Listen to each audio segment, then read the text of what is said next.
Friends, जैसे कि आपको पता ही है, कोरोना की सेकेंड वेव बहुत ही खतरनाक है और बहुत ज़्यादा लॉस हो रहा है लोगों को।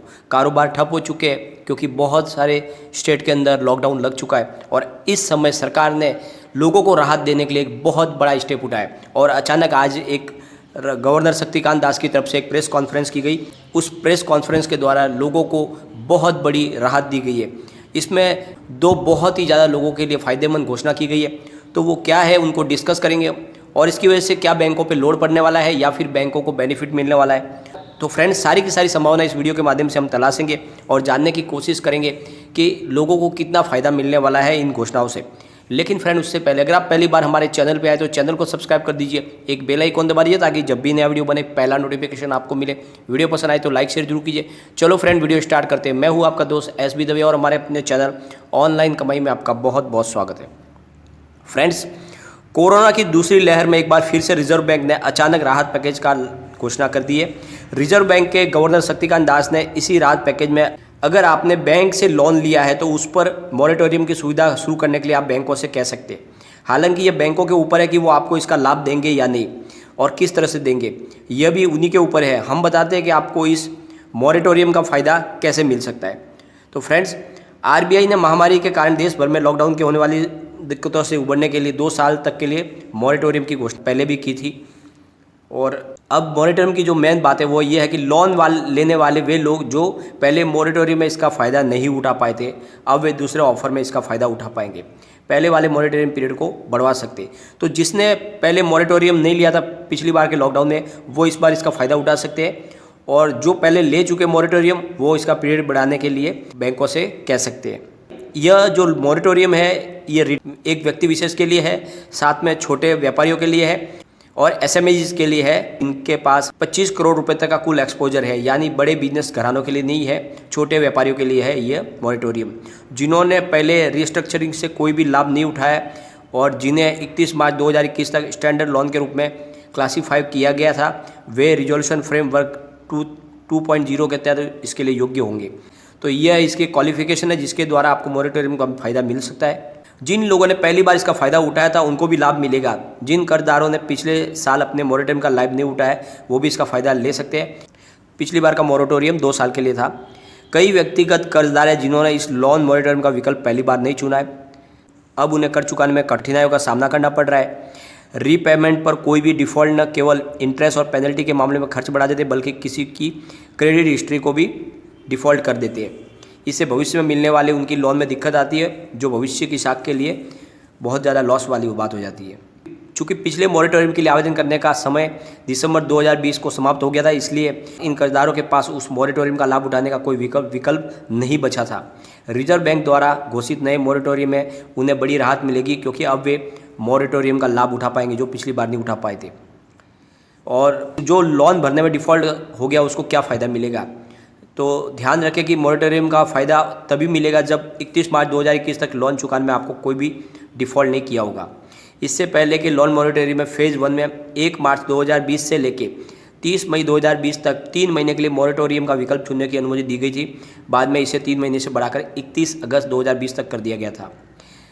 रिजर्व बैंक ने रिस्ट्रक्चरिंग के तहत मॉरेटोरियम को 2 साल तक बढ़ाया था। यदि आपने 2020 मॉरेटोरियम का विकल्प चुना है तो आपको एक नया मॉरेटोरियम प्राप्त करने के लिए फिर से आप पात्र हो सकते हैं, जिसके तहत आपको शेष अवधि को 2 साल तक बढ़ाया जा सकता है। जिन्होंने रिजोल्यूशन फ्रेमवर्क 1.0 के तहत अपने लोन रिस्ट्रक्चरिंग का लाभ उठाया, साथ ही जिसने रेजोल्यूशन प्लान में 2 वर्ष से कम की मॉरेटोरियम की अनुमति है, बैंक को मॉरेटोरियम की अवधि बढ़ाने या फिर बची हुई अवधि को कुल 2 वर्ष तक बढ़ाने का ऐसी योजनाओं को संशोधित करने के लिए विंडो का उपयोग करने की अनुमति दी जा रही है, जबकि बाकी शर्तें पहले की तरह ही रहेगी।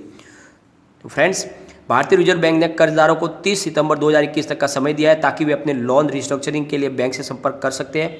और एक बार जब आप नए मॉरेटोरियम के लिए आवेदन करते हैं तो बैंक को सभी शर्तों को पूरा करने पर 90 दिनों के भीतर इसे लागू करना ही होगा।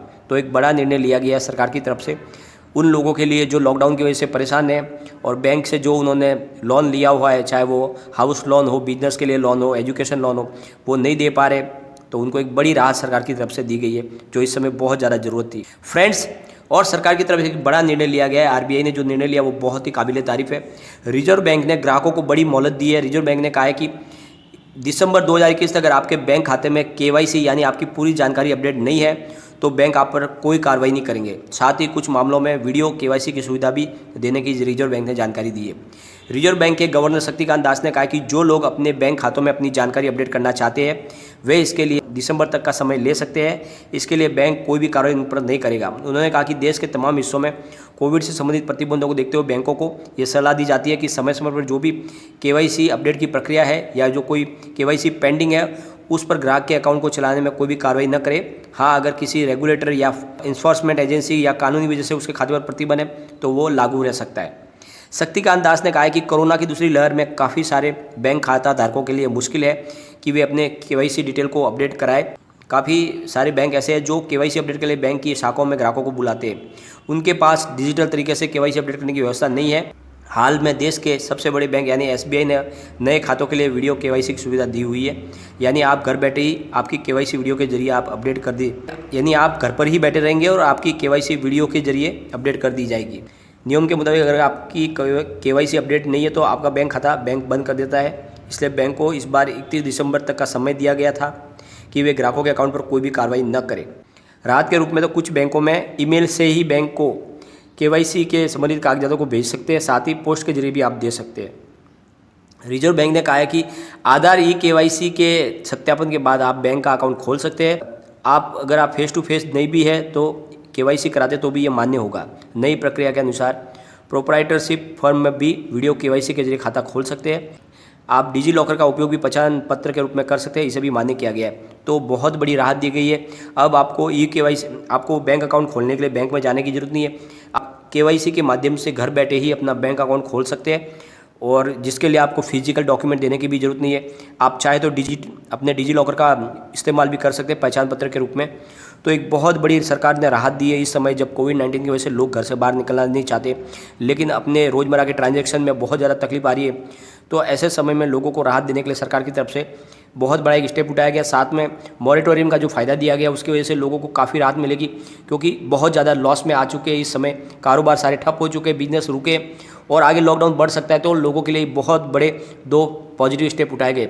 और फ्रेंड्स, अगर बैंकों की बात करें तो बैंकों को भी इससे कारोबार मिलेगा कि सरकार की तरफ से मॉरेटोरियम का फ़ायदा लोग उठाएंगे।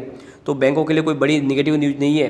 इससे बैंकों के कारोबार पर ज़्यादा कोई असर नहीं पड़ने वाला, क्योंकि जो लोन देने की बात की गई है, जो मॉरेटोरियम देने की बात की गई है, वो सिर्फ एक इंडिविजुअल पर्सन को है या फिर छोटे व्यापारी और एमएसएमईज़ को है, जहाँ से एनपीए बनने की संभावना कम होती है। बड़े कॉरपोरेट हाउस के लिए इसमें मॉरेटोरियम में कोई सुविधा नहीं दी गई है, तो एक बड़ी बात है। फ्रेंड्स, सरकार ने एक बड़ा स्टेप उठाते हुए इस समय जब कोविड-19 की दूसरी लहर बहुत ही खतरनाक बन चुकी है, पूरे हिंदुस्तान में ज़बरदस्त लोगों को लॉस हो रहा है, बहुत ज़्यादा जान माल का नुकसान हो रहा है। ऐसे समय में लोगों को हेल्थ केयर की सुविधा की ज़रूरत है। तो सरकार ने एक बड़ा स्टेप लिया गया, यानी 50,000 करोड़ रुपए का एक बड़ा राहत पैकेज की घोषणा की गई है हेल्थ केयर सेक्टर के लिए। तो जो भी वैक्सीन का निर्माण करे, वैक्सीन ट्रांसपोर्टेशन हो या फिर किसी भी प्रकार की कोई मेडिसिन बनाते हो जो कोविड-19 से रिलेटिंग हो, तो ऐसे सब लोगों को हेल्थ केयर इंफ्रास्ट्रक्चर के डेवलपमेंट के लिए सबके लिए उन्होंने 50,000 करोड़ के एक राहत पैकेज की घोषणा की है, जिसके माध्यम से उन सारे हेल्थ केयर सेक्टर को इसमें कवर किया गया है जो इस समय ज़रूरी है देश के लिए। तो एक बहुत बड़ा स्टेप उठाया गया सरकार की तरफ, जो कि बहुत ही ज़्यादा पॉजिटिव है और काबिल तारीफ है इस समय जब बहुत ज़्यादा ज़रूरत है हेल्थ केयर सेक्टर में, क्योंकि इस समय हमारे देश में ऑक्सीजन की काफ़ी कमी हो रही है, इंजेक्शन नहीं मिल पा रहे लोगों को। तो इस समय बहुत ज़रूरत है एक बड़े पैकेज की, जिस वजह से आगे इस फार्मा सेक्टर को बूस्ट मिल सके। तो एक बड़ा स्टेप उठाया गया है। लेकिन फ्रेंड, कोई भी इन्वेस्टमेंट करने से पहले अपने फाइनेंस एडवाइजर से एक बार एडवाइजरी ले ले या अपना खुद का रिसर्च करें, क्योंकि मैंने वीडियो आपके एजुकेशनल पर्पज़ के लिए ही बनाया। वीडियो पसंद आए तो लाइक शेयर जरूर कीजिए और चैनल को सब्सक्राइब कर दीजिए। Thank you.